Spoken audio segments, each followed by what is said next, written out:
For those of you who don't know, the video that kickstarted this channel was a hastily done but personal fascination of mine, delving into the 100 meter age grade world records and where each of those kids ended up, starting all the way from age 9 to age 19, and the records span from a variety of different eras. Each one so impressive, it makes you question whether you know how to actually run. This video was made 2 years ago, and since then, 7 of those 11 world records have been broken, the large majority in 2025 alone. It's getting cliche at this point, but we've never seen anything like this.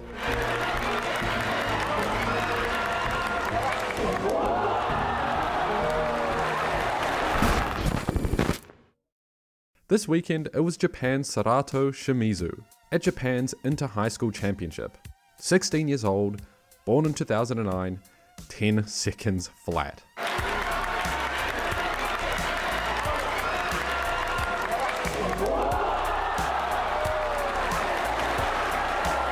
A new under 18 world record, and the Japanese crowds always let it known when you're seeing something special. The previous official youth world record was jointly held by Christian Miller and Thailand's Prabol Bunsoon in 2023. But if we're talking specifically age grade 16 world record, that was Bunsoon's alone. And Japanese sprinters haven't come out of nowhere. Over a decade ago, they were making their mark in the youth space as well, when in 2013, Yoshihide Kiryu ran a 10.01 at 17 for the then age grade world record. That 10.01 has since been broken a couple times, but as a bit of an Easter egg during Shimizu's run, you can still see Kiryu's time still displayed on the stadium screen as the high school record. Japan also has a national record of 9.95 seconds, held by Ryota Yamagita, and behind him, they aren't short of sprinters who hover around that 10 flat barrier. And that's why every year we see them in the 4x100 meter final, contesting, or outright meddling, with some of the smoothest handovers you'll ever see. And even then, Abdul Hakim Sunny Brown has shown up to the 100 meter final in both 2022 and 2023. But why am I delving so far into Japanese sprinting? Well, I'm just trying to make sense of what this performance could realistically mean. While we can celebrate the achievement, projecting his future potential as an athlete, you have to compare him to athletes of similar builds. So using Japan, or many of Asia's top sprinters as a blueprint, unfortunately, it's more than likely we're not looking at a world beater. To be fair though, like many early prodigies, probably just a solid professional. Japanese sprinters tend to mature early. They have longer torsos and shorter limbs, which means oftentimes they have quick turnovers, fast acceleration, better coordination, but in exchange, a lower potential ceiling. And sprinting, that is. Each body type excels in different sports. But the fact is, he's 16, younger than any previous prodigy, faster than any previous prodigy, and by a sizable margin. He very well could be the successor to Su Bingtian, the only East Asian man to have gone below 9.95 seconds, and by a massive margin at that. Like seriously, as East Asian sprinting records go, it's 983, then 995. And to be fair, with tech nowadays, low 9.9 is easily within the realm of possibility. Eventually. Unless 10.0 technically does make him the fastest Japanese sprinter this year, and I'm not particularly familiar with Japanese selection policies, but is that an auto berth to the world champs at 16? Any Japanese viewers out there want to confirm? There was also a meet out in Austria earlier this week, where Bryan Levell ran 982, causing a bit of a stir, a dominant and powerful run against an average pro field. But because of this time, Jamaica, for the first time since ye good old days, has their 3 current fastest men in the world for the year. And this run checks a lot of boxes. Levell is 21, tall, powerful, has been having a breakout season running 994 at the Jamaican champs and a windy 1979 earlier in the year. But he didn't make Team Jamaica in the 100 meter at trials, bombing the finals, and if you want to talk about the harsh reality, he's been so unbelievably inconsistent all year.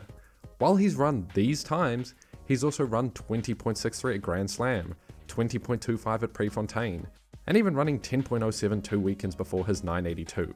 No real rhyme or reason to when he runs fast or slow. And then there's the fact this 982 is a 0.12 second PB/season best, which wouldn't be completely unreasonable, but everyone else in the field ran sizable season's best as well. Although not quite as large as Levell, but the track's definitely fast. Although this time, I don't actually think the time's fake per se. I'm leaning more towards he's just going to be an incredible prospect moving forward, but he's just too all over the place. And while we will see him in the 200 at the World Champs, where he's even less consistent, he'll have to win the Diamond League to be running the 100 meters in Tokyo. And honestly, the rest of the week was quiet. I kept up with the World Uni Games, following the NZ athletes, and a silver meet out in Berlin, but nothing really to write home about as most top athletes are resting up for the week. 65. Good. Oh, wow.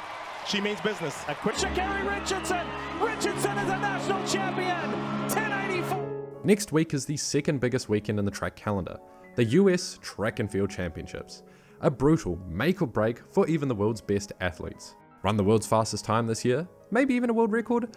Doesn't matter. Don't make top 3 at trials. There's a 99% chance you're not going to the world champs. And already, here's a list of notable athletes who haven't entered the US trials and don't have an automatic entry as defending champion. Quincy Hall, who won the Olympics last year. Michael Norman, 2022 world champ. He's been injured for a long time now. Tia Jones, who ran 12:19, the second fastest time this year in the women's 100 hurdles, and the third fastest time in history. Matt Bowling, Abby Steiner, America's White Hopes. A little more niche, but Rachel Glenn, who made the Olympic final in the 400 hurdles and was a top 3 high jumper last year. And Marvin Bracey, who we haven't even seen since 2022 anyway. All of them out due to injury issues, and that's basically the season done for most of them. Of course, many of them will try to salvage their season, as their singular saving grace is this year, the Diamond League final is before the World Championships, and if you win that, you're given a wildcard entry, which I alluded to with Bryan Levell earlier. And this leads into my next topic of who's actually running at USA's. First and foremost, I'm a hard Fred Curley pessimist. 10.1 all season, which is kind of looking similar to his 2024 season, where he showed out when it mattered, but this time he's running sprints on a baseball diamond. In fact, I think I might have seen more footage of him on the diamond than the track. He's also got more arrests than I can count this year, and I'm just not feeling it. Peak factor be damned. And I hinted to it already, but the high school 100 meter generation of miracles Tate Taylor and Maurice Gleaton are signed up, yet no Braden Williams. I've said it before, I think he is a cut below, just slightly, but between you and me, if Curley and Coleman can't get their act together, and since Noah has a bye, one of these high schoolers could seriously sneak a spot. Unless Anthony runs 9.7 again. And Noah is signed up for the double, but he's already said it. To be honest, we're going to actually go to USA's and we're planning to run 200s. We're going to run every round. He might run a singular 100 meter heat for a tune-up. And a bit out of nowhere, Ariel Knighton is actually signed up for the 200. Dude hasn't run anything below a 400 all year, dealing with legal issues and a possible ban. It's going to be very interesting to see what form he's in. On the women's sprints, Gabby Thomas, Sha'Carri Richardson and Melissa Jefferson are all doubling. And if you've been following, Sha'Carri Richardson, shocking form, my god. Her career has been a mix of ups and downs, so truthfully, it wouldn't be out of character for Sha'Carri to not make the team at all, which actually happened in 2022, and then to win it all the very next year. But there's 2 things I'm more interested to see. 1, how fast Melissa Jefferson runs in the 100, and if she'll actually be the rival to Julian Alfred. And 2, if Gabby Thomas can defend her US 200 meter title after Jefferson whipped her at Franklin Field with a sub-22. Now, Sydney McLaughlin-Levrone. If Grand Slam track achieved anything this year, it's showing McLaughlin's true colours. She is a killer competitor and a lively character with balls of steel. She has fully committed to the 400 meter flat this year. I'm not sure if it's the fact she didn't break the American 400 record last year, or if she tried to break it this year and couldn't crack 49, or even if it's just the call of competition. But as opposed to the 400 hurdles, where she's quite literally the most dominant athlete in a single event we've ever seen, she's ranked 6th in the world this year in the 400 meters, 4th within the US. Forget the idea of Polino versus Nasser versus McLaughlin at the World Champs. She has to make it past the US trials first. Also, Ryan Krauser, shot put demigod, is still out dealing with an elbow injury. But as the 2023 World Champ, he's able to work his way back to health with some extra time. But behind him, there's an underrated showdown to make the team. Kovacs, Otterdal, Steen and Paperi have all technically thrown over 22 meters, Paperi at a non-sanctioned meet.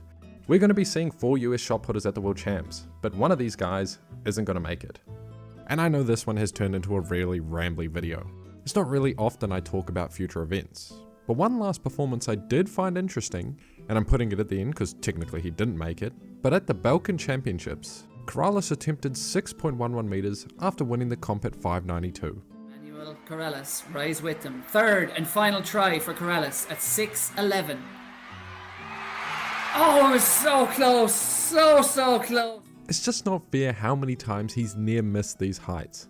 If he had made a couple 610s by now, I wouldn't look like an absolute lunatic. But seriously, really fantastic jump, every time he's getting a little closer. So what if he's 34 losses to 1 lone win in 2018 against Duplantis when he was a junior? It's coming, this video wasn't a pipe dream, and see you next week at the US Champs. It's going to be a big weekend.